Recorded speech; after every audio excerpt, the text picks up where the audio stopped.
Marliana, kakak Vina, korban pembunuhan Cirebon, mendampingi pemeriksaan ayah Vina di Polda Jawa Barat. Keduanya tiba di Polda Rabu siang untuk dimintai keterangan. Kakak Vina bilang ini adalah pemeriksaan pertama dari polisi sejak kasus ini disorot publik. Keluarga Vina hari ini diperiksa sebagai saksi setelah sebelumnya polisi memeriksa keluarga dan rekan kerja Peggy Setiawan.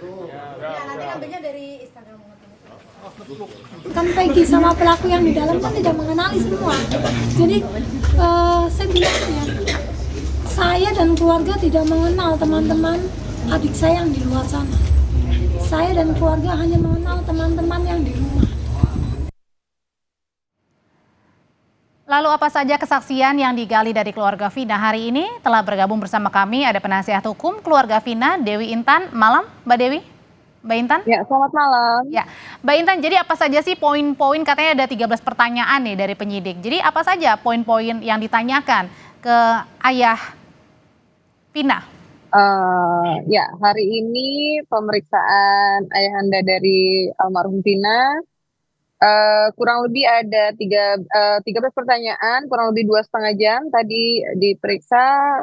Pertanyaannya masih sama seperti BAP pada 2016, itu tidak ada yang berbeda, Mbak. Masih sama semua. Sebenarnya kalau dari pengacara sendiri melihatnya apa sih pada saat tersangka Peggy sudah ditetapkan, mulai lagi ya kemudian banyak yang diperiksa. Kemarin ada teman-teman Peggy, keluarga Peggy juga, dan hari ini keluarga Vina. Apa sebenarnya yang coba digali dari penyidik yang dilihat dari tim pengacara, Mbak Intan?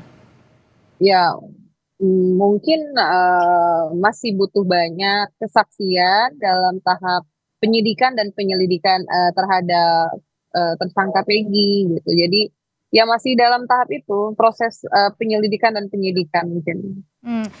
Kalau saya sebagai masyarakat ini makin menjadi bingung begitu ya kasusnya bagaimana terang benderangnya. Tapi kalau dari pengacara dan keluarga Vina sebenarnya melihat kasus ini semakin terang atau malah semakin juga bingung? Bagaimana ya, kita juga sebenarnya bingung juga mau harus berstatement apa, karena ya kita semua masih menunggu prosesnya. Ini kan prosesnya panjang sekali, masih banyak yang harus diperiksa, yang harus didalami oleh penyidik gitu. Jadi ya biarkan saja, kita memberi ruang lah agar misalnya pun saudari Peggy pun mau melakukan upaya hukum, ya semoga itu bisa membantu dia kalau memang betul seperti apa yang dia katakan, dia pembelaan pada dirinya gitu Mbak. Soal 2 DPO yang dihilangkan oleh polisi dianggap fiktif gitu, apakah ini menjadi bagian pertanyaan dari keluarga Vina juga pada saat bertemu dengan polisi hari ini, Mbak Intan? Tentu kita masih bertanya, hanya polisi masih memberikan informasi sebatas ini kan masih tahap penyelidikan dan penyidikan, jadi ya biar beri kami ruang seperti itu. Ya tentu kami harus menghormati upaya proses ini seperti itu Mbak. Tentu kami akan mengejar itu, tidak akan maksudnya hilang, kita mau polisi atau siapapun bertanggung jawab atas 2 DPO itu yang hilang. Termasuk dengan kesaksian ada saksi baru nih, keluarga juga bilang kok heran kalau dulu nyari saksi, nyari informasi aja susah banget, sekarang mulai banyak saksi bermunculan. Kalau menurut dari pengacara dan keluarga ini malah semakin menambah keyakinan bahwa ada orang lain di luar Peggy yang melakukan, atau gimana, Mbak Intan? Ya, kami masih tetap berkeyakinan bahwa 2 nama DPO itu tetap ada. Karena kami menghormati amar putusan yang sudah ada, di situ jelas ada 2 nama tersebut, di situ jelas ada apa yang mereka lakukan, lalu kendaraan apa yang mereka pakai, dan ya itu kembali lagi para tersangka lain tidak melimpahkan kepada 2 DPO itu. Jadi mereka melakukan secara bersama-sama. Menurut kami sangat tidak masuk akal jika tiba-tiba apa yang ada tertuang di dalam amar putusan produk hukum yang sudah berkekuatan tetap, lalu di situ juga jelas, tiba-tiba sekarang hilang gitu. Jadi itu, sampai dengan sekarang justru yang dipertanyakan adalah 2 DPO yang dihilangkan ya, itu yang masih menjadi tanda tanya ya, dan malah makin bingung gitu. Iya, betul.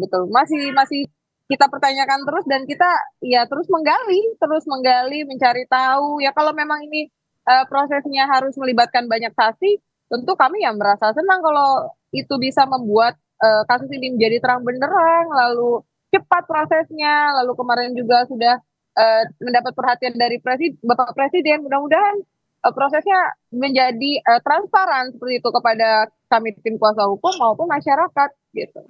Kalau dari kesaksian baru nih ada Liga begitu yang katanya adalah teman Eki begitu, kemudian juga bertemu dengan Eki sebelum kejadian terjadi. Ini diyakini bahwa memang benar saksi temannya Eki, karena kan kalau dari keluarga katanya tidak mengenal.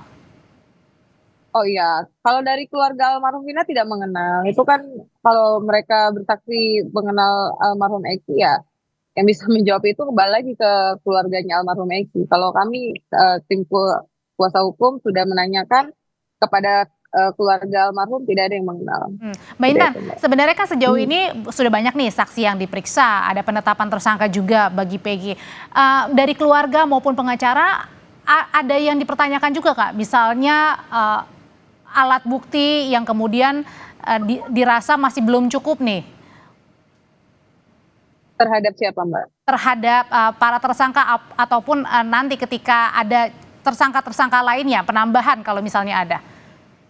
Makanya kami kan masih mengikuti prosesnya, apakah proses penyidikan dan penyelidikan ini kemarin sudah berkali-kali dibahas juga oleh beberapa pakar.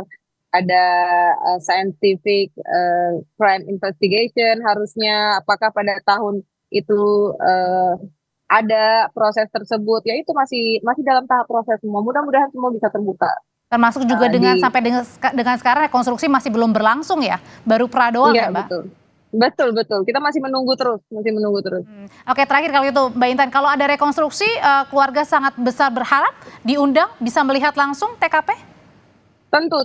Kami sangat berharap polisi mengundang kami, juga mungkin mengundang kuasa hukum yang lain. Jadi semua bisa terang benderang dan secara terbuka dan transparan. Itu Mbak. Terima kasih pengacara keluarga Vina, Dewi Intan sudah berbagi di Sapa Indonesia Malam.